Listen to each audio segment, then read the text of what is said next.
di hadapan laki-laki seluruh tubuh kecuali muka dan sepergelangan tangan. Angkat tangan kanan, angkat tangan kiri, gelangkan. Nah, sepergelangan tangan, bukan dan telapak tangan.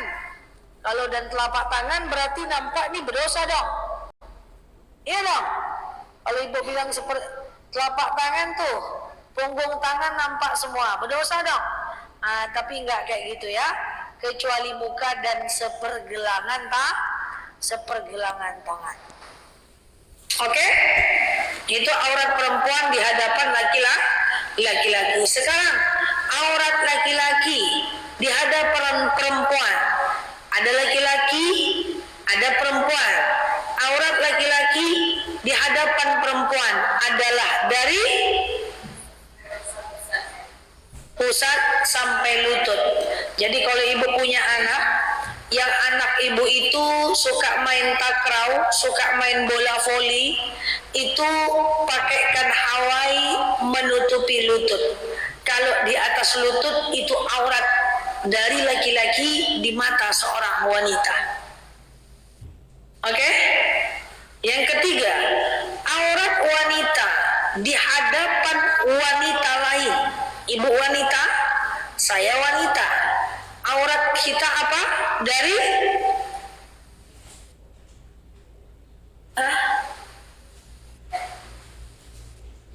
ikut tuh cengang-cengang. Nengok saya nih, saya bertanya nih. Aurat wanita di hadapan wanita, saya wanita, ibu wanita. Aurat kita apa? Dari mana? Pusat sampai lutut. Dada tidak aurat. Sesama wanita. Dan tadi megang atas saja semua ya. Dada tidak aurat. Kalau dada aurat, payah menyusui ibu. Tapi jangan mentang-mentang enggak aurat. Tengoklah ni enggak apa-apa dah. Jangan. Oke, aurat wanita dengan wanita itu pusat sampai lutut. Coba ulang lagi. Aurat wanita di hadapan laki-laki seluruh tubuh kecuali muka dan sepergelangan tangan. Aurat laki-laki di hadapan wanita dari pusat sampai lutut. Aurat wanita di hadapan wanita dari pusat sampai lutut. Dada tidak aurat sesama wanita. Aurat wanita dengan wanita non muslim dari nih, dia menjawab dari tadi. Aurat wanita dengan wanita non muslim dari saya wanita ketemu wanita non muslim. Aurat saya adalah dari bukan pusat sampai lutut, dari dada. Dari seluruh tubuh kecuali muka dan sepergelangan tangan. Sama dengan laki-laki walaupun dia wanita.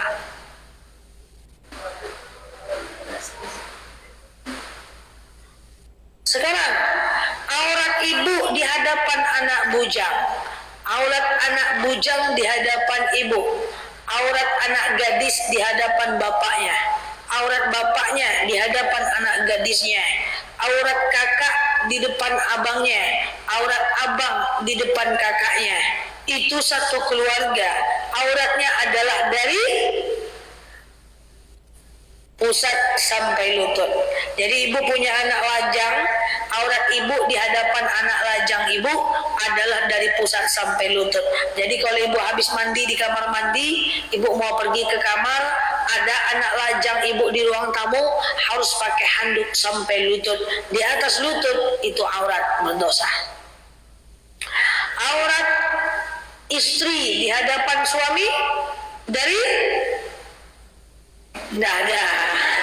Serius betul. Oke. Paham ya? Paham? Dah. Yuk kita lanjut ya. Itulah aurat ya. Yang tidak boleh tampak itulah dia. Tadi aurat perempuan di hadapan perempuan. Aurat laki-laki di hadapan perempuan.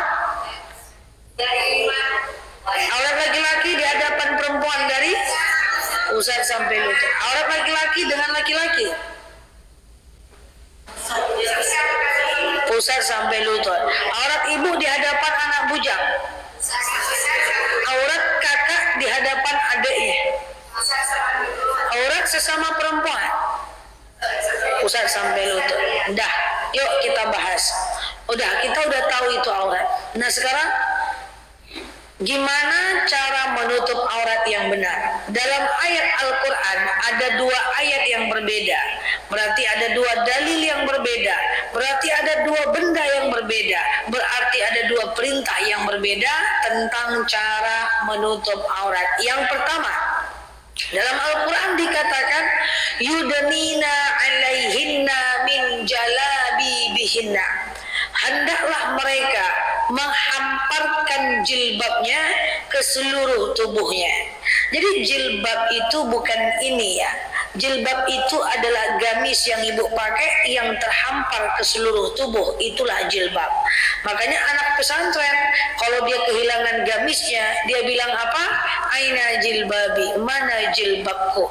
Jadi jilbab itu adalah rok atau gamis yang ibu pakai. Itu adalah jilbab. Yadnina alaihinna min jalabibihinna. Hendaklah mereka menghamparkan jilbab ke seluruh tubuh. Jadi jilbab itu gamis atau rok yang terhampar. Itulah jilbab. So pakai celana boleh enggak? Celana boleh enggak? As-sirwal lil rijal. Celana itu pakaian laki-laki. Jadi hindari pakai celana. Ibu hati, celana kami banyak di rumah saja. Karena jilbab itu mesti terhampar. Oke? Kalau kulot gimana? Tetap dia tidak boleh berbelah. Jadi pakailah rok atau gamis. Oh ustazah kami susah, kami kan naik motor ustazah. Bisa. La yukallifullah nafsan illa usaha. Allah tak akan bebankan kita melainkan kita mampu. Aisyah itu naik kuda, dia berperang, ya, dia lebarkan kakinya di atas kuda, nampak betisnya. Tak nampak betisnya saking lebarnya gamisnya. Kita naik big tejulungkang, saking kecilnya gamis kita. Tidak apa-apa, insya Allah bisa, asal hati-hati saja. Oh mana enak ustazah, kami kan pulang kampung saja. Masa pulang kampung kami pakai rok saja? Saya punya kampung juga. Biasa-biasa aja saya pakai rok di kampung ya. Malah saya nyetir aja, aman aja. Oke? Nggak gitu ustazah, kami ini suka main ke pantai saja. Masa ke pantai kami pakai celana saja? Masa pakai gamis, pakai rok? Di pantai itu mantap pakai gamis bu. Berputar ibu di pantai itu, ambil video slow motion, mantap dia. Nggak ada masalah, bisa insya Allah. Oke? Dia nggak nganggu dia. Nggak nganggu dia. Terus kayak gimana celana yang sudah ada? Ya udah pasang di dalam rok atau di dalam gamis. Ya, ustazah kami tuh suka jalan-jalan. Saya suka juga jalan-jalan. Saya udah sampai kemana-mana yang ibu pergi, saya udah pergi.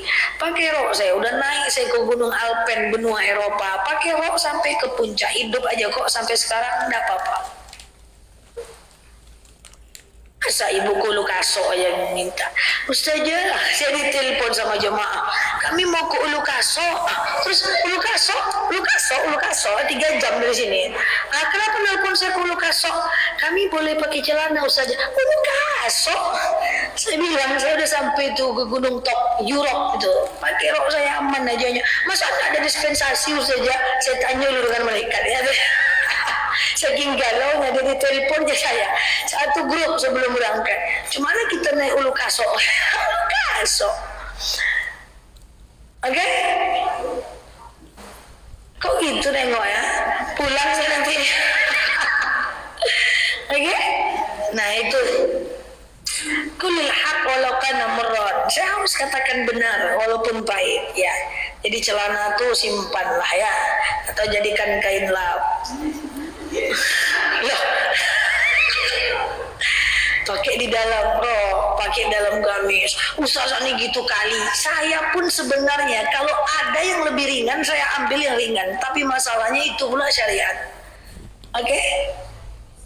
Gimana? Kita udah terikat bu dengan aturan Islam. Islam sama aja, ibu sama saya sama aja. Ya, cuma bedanya saya udah terbiasa, jadi lebih mudah. Sama, saya juga terikat. Sama ya. Deh, baru beli celana kemarin.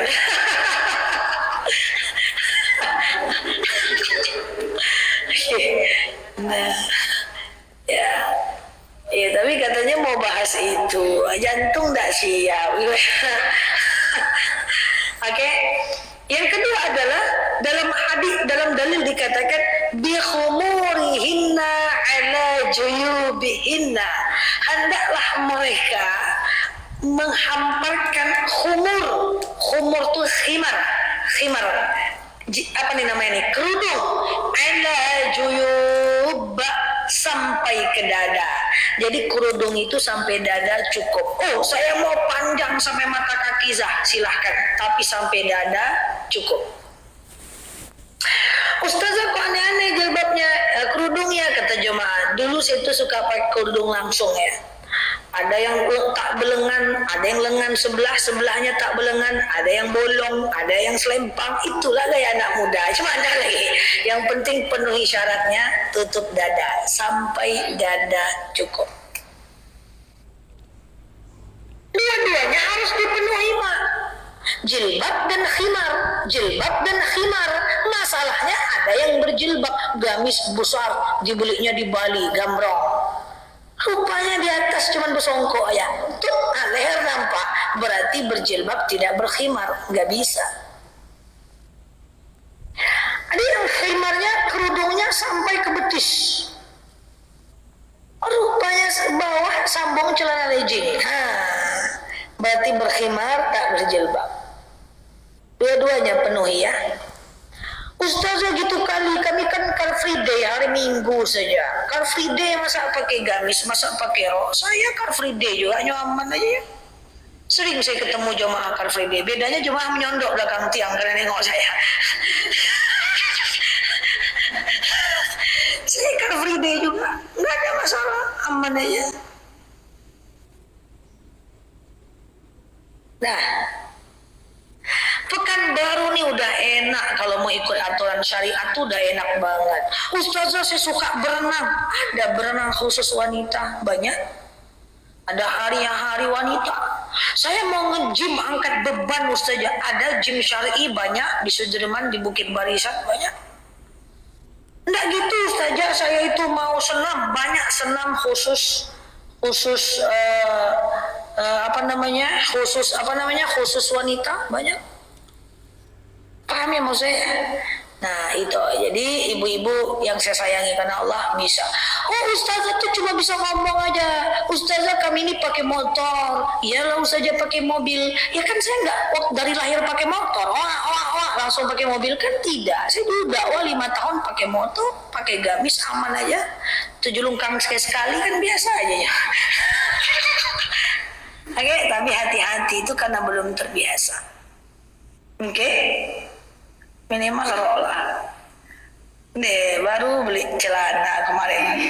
Iya.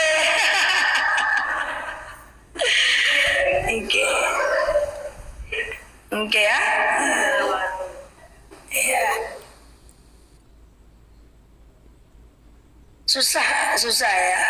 Ustazah saya itu suka olahraga. Saya olahraga juga aman aja. Banyak kok gym syar'i di Pekanbaru banyak. Ya, jangan ke ulu kasok nanti minta bagi celana ya. Saya udah naik gunung tinggi pakai rok aman aja. Dah, pertanyaannya, kapan kita tutup? Nah, ini masalah nih. Kapan kita tutup aurat itu? Tutup aurat itu fi makanil am, di wilayah umum. Apa itu wilayah umum? Wilayah umum itu adalah wilayah yang kalau orang mau menengok kita, orang tidak pakai izin. Contoh di teras rumah. Kira-kira orang nengok kita di teras rumah izin nggak? Numpang tengok ya? Kan enggak. Dia tengok aja. Selagi kalau orang menengok kita itu tidak pakai izin, wajib nutup aurat. Kita di teras rumah, kira-kira orang menengok kan nggak izin, maka di atas rumah itu wajib di teras rumah itu wajib nutup aurat. Ustazah jemur pakaian di atas genteng, genteng-genteng kami, rumah-rumah kami, atap-atap kami, jemuran-jemuran kami, boleh nggak buka aurat? Kira-kira orang mau ke genteng nutup aurat, ngomong nggak? Izin nggak? Enggak, numpang tengok ya kan? Enggak, dia nengok aja. Maka di atas genteng, walaupun genteng itu udah punya ibu, udah ibu beli, udah ada hak cipta, hak patennya, tetap harus nutup aurat. Kecuali dalam rumah, jangan salah paham. Saya bahas aurat ini takut saya kalau nggak detil. Ada jemaah saya 24 jam dia nutup aurat di rumahnya, tidur pun nutup aurat. Datang suami nelpon saya, karena Ustazah Nela, istri saya tutup aurat terus di rumah. Bukan karena saya istri bapak, salah menangkap saya. Jadi sebaik-baiknya perempuan terbuka di dalam, tertutup di luar. Jangan terbalik, di dalam tertutup, di luar terbuka. Kadang-kadang terbalik-balik. Jadi selangkah keluar rumah nutup aurat. Ingat, nggak ada orang wajib tutup. Nggak ada dalil, hai orang-orang beriman, tutuplah aurat kalau ada orang. Kalau nggak ada, buka aja lah. Nggak ada dalilnya. Nggak ada orang wajib tutup. Ya.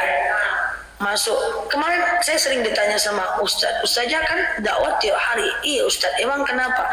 Yakin nggak jemaah Ustazah tuh kalau dia keluar nutup aurat? Yakin saya Ustaz, kalau dia ke minimarket, ke pasar dia nutup aurat kok. Yakin nggak nyiram bunga nutup aurat? Dia nggak yakin saya Ustaz. Jadi selangkah keluar rumah tutup aurat. Ada nggak ada orang tutup? Nggak bisa jam 2 malam tengok kiri kanan, nggak ada orang dong, masukkan sendal lantak je lah. Nggak bisa. Mau buang sampah, tengok kiri kanan nggak ada orang, dikejarlah abang sampah, bang tunggu bang aja. Pakai uji ke TB, la haula wala quwata illa billah. Saya sering ya kadang-kadang melihat rekan atau siapapun atau orang tua atau siapa. Stop, kata saya, itu kejar juga mobil sampah. Nanti bau, nanti abang sampahnya udah pergi. Ya ditunggu abang tuh lagi, besok aja lah abang tuh datang lagi gitu deh. Daripada kita buang sampahnya, terus kita nutup aurat, buka aurat. Tengok kiri kanan, nggak ada orang, udah lantak aja lah. Nggak bisa. Deh, susah nafas.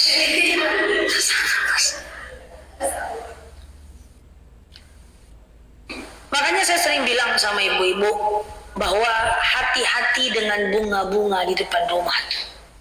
Bunga tuh harus disiram pagi dan sore. Kalau nggak siap menutup aurat, nyiram bunga, buang aja lah bunga Azli. Ini saya terus terang, saya udah cerita ke semua jemaah. Saya teringat banget COVID ini, saya cerita terus karena ini memang saya menangis waktu itu, nggak bisa saya lupakan sampai sekarang. Waktu itu COVID bulan Maret di Indonesia. Pertama kena orang Jakarta. Waktu itu saya lagi di Kalimantan Timur. Saya lagi ceramah di Kalimantan. Saya dapat jadwal di Kalimantan waktu itu 30 titik amanah dari Gubernur Bapak Bupati Kalimantan Timur waktu itu. Baru 5 titik COVID datang. Saya baru ngisi 5 titik COVID datang. Waktu itu ada salah satu di kampung itu, lupa saya namanya, yang kena. Dia habis pertemuan di luar negeri, nyampe ke kampung itu, akhirnya Bapak akhirnya dapat instruksi bahwa tidak lagi acara. Bayangkan 30 titik, berapa coba korbannya nanti kalau dibuat acara. Akhirnya rapat, akhirnya kita nggak jadi acara. Ya, dengan segala macam regulasi, pulanglah saya ke Pekanbaru. Waktu saya pulang ke Pekanbaru bulan Maret itu, memang Pekanbaru udah sepi, bandara udah sepi. Telat aja saya pulang sedikit, maka saya akan terkurung tuh di Kaltim. Akhirnya saya pulang, nyampe Pekanbaru, saya nggak ceramah. Maret, April, Mei. Bayangkan 19 tahun saya ceramah, waktu itu 17 tahun saya ceramah, sekarang udah 19 tahun, ya 16 tahun, 19 tahun, itu 3 bulan pertama saya tak ceramah dan mobil saya parkir depan rumah, yang biasanya nggak pernah parkir. Bulan Juni udah mulai ceramah, Bu Juli udah mulai ceramah, karena orang Pekanbaru kan susah move on dari saya, ya kan. Jadi tetap sembunyi saja di rumah saya aja, tutup pintu, tutup gorden, ya udah, ya kan. Akhirnya ceramah. Saya ingat September, waktu itu bapak-bapak karena suntuk sibuk dengan batu aki.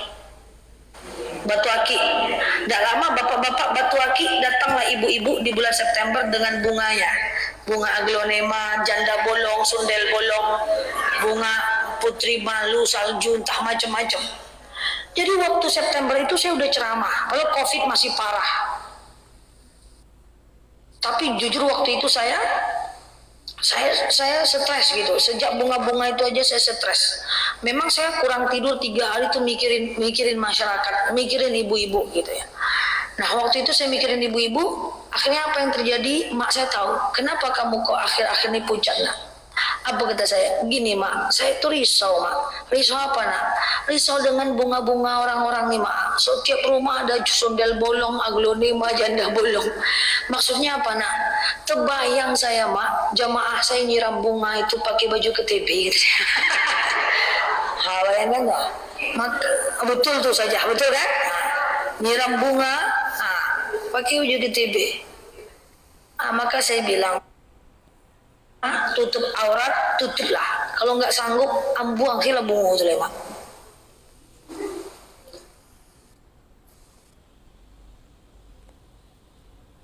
Saya dulu punya bunga juga, tapi tak tahu saya mereknya apa. Punya bunga orang, bunga lawa ya. Cara saya nyiramnya, saya pakai pakaian sempurna, saya keluar, saya siram udah pakai gamis, baru saya naik mobil. Pulang ke rumah, nanti maghrib saya siram, baru saya masuk rumah. Tapi ya tak tahan. Kalau libur kan kita tetap harus nyiram, tak tahan. Akhirnya sekarang tak ada lagi bunga-bunga. Nah itu yang saya maksud. Paham ya ibu-ibu ya? Selangkah keluar rumah, tutup aurat. Ada ndak ada orang wajib tutup. Emangnya kenapa Ustazah kalau kami nggak tutup? Tutup. Emangnya kenapa? Apa emangnya? Nih, menadarat sya'ra. Siapa yang menampakkan satu helai rambutnya?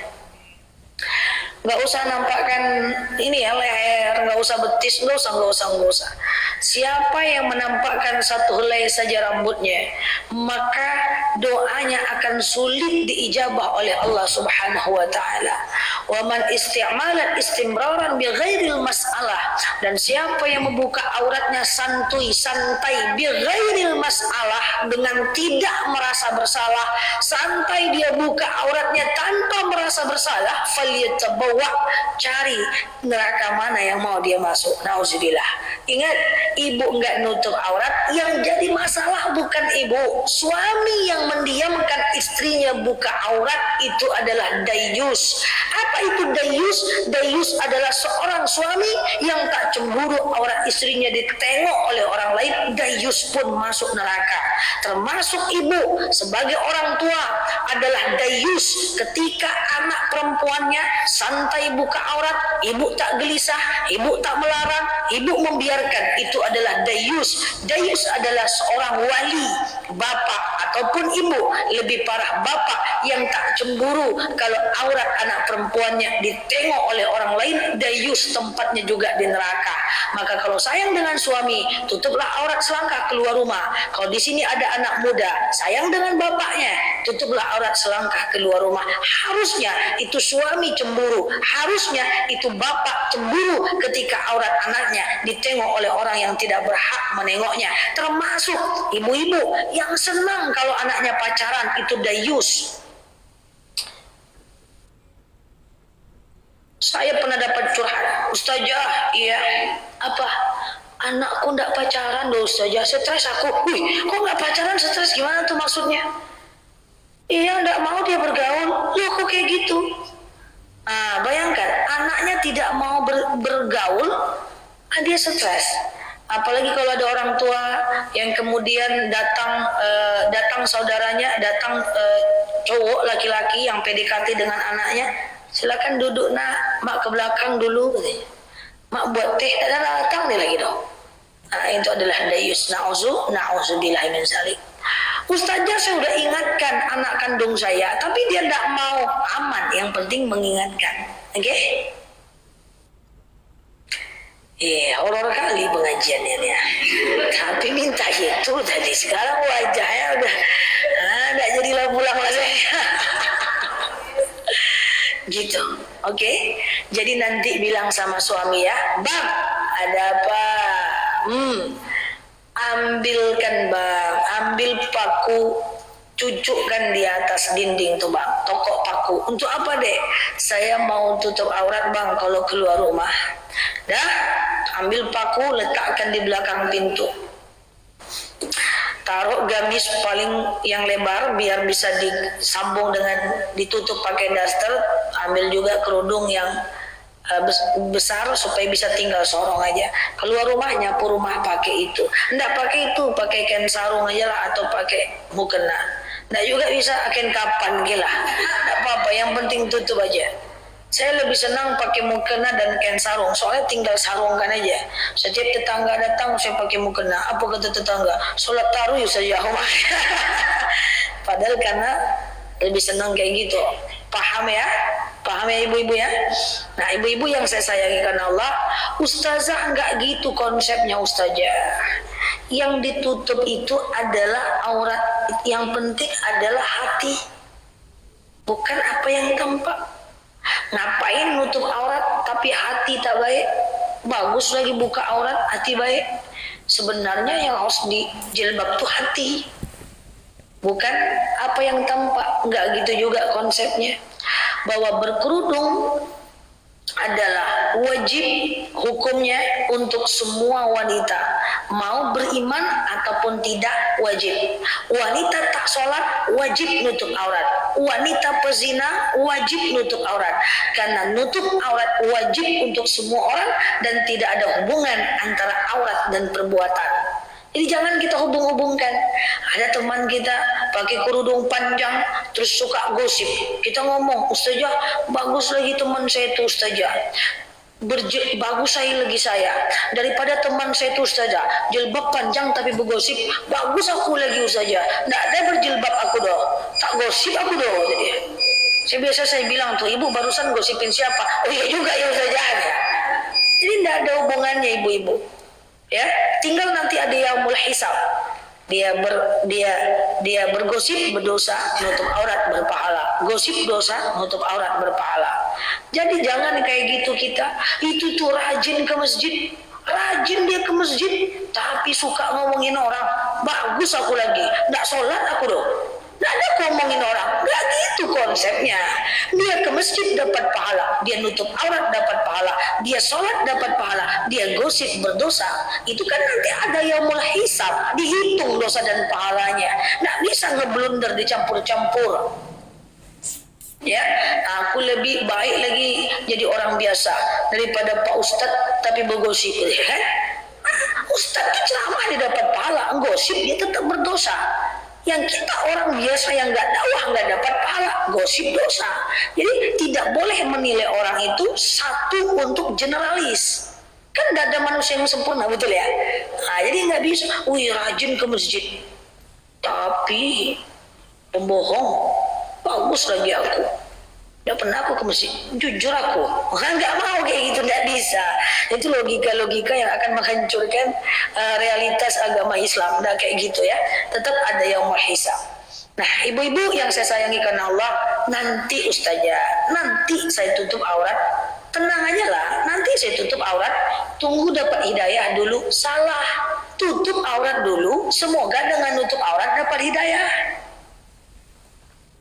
Saya mau umrah ustazah, tapi tunggu siap dulu. Siap apa? Siap uangnya? Enggak uangnya, mentalnya. Emang mental ibu gimana? Sakit? Enggak sakit ustazah. Tunggu saya taubat dulu. Pergi dulu umrah tuh. Mudah-mudahan di umrah dapat taubat, kan gitu. Jadi tutup aurat dulu, semoga setelah itu dapat hidayah. Pergi umrah dulu, mudah-mudahan setelah itu bertaubat. Pergi haji dulu, mudah-mudahan setelah itu dapat bertaubat, dapat hidayah. Pergi majelis taklim dulu, semoga setelah itu dapat hidayah. Jadi berbuat baik dulu, baru kemudian harapkan dengan perbuatan baik itu kita akan dapat hidayah. Tidak ada manusia yang sempurna, tidak ada. Yang penting kita nggak usah lebih baik dari orang lain lah. Yang penting kita lebih baik dari kita di masa lalu aja. Ya, nah, di masa lalu aja, nggak usah lebih baik dari orang lain lah. Yang penting kita lebih baik dibanding kita di masa lalu. Yang lalu biar berlalu, kita bangun hari yang baru, ya kan? Tak ada orang baik yang tak punya masa lalu yang buruk, tak ada orang buruk yang tak punya masa depan yang baik. Jadi celananya dimusnahkan, ya.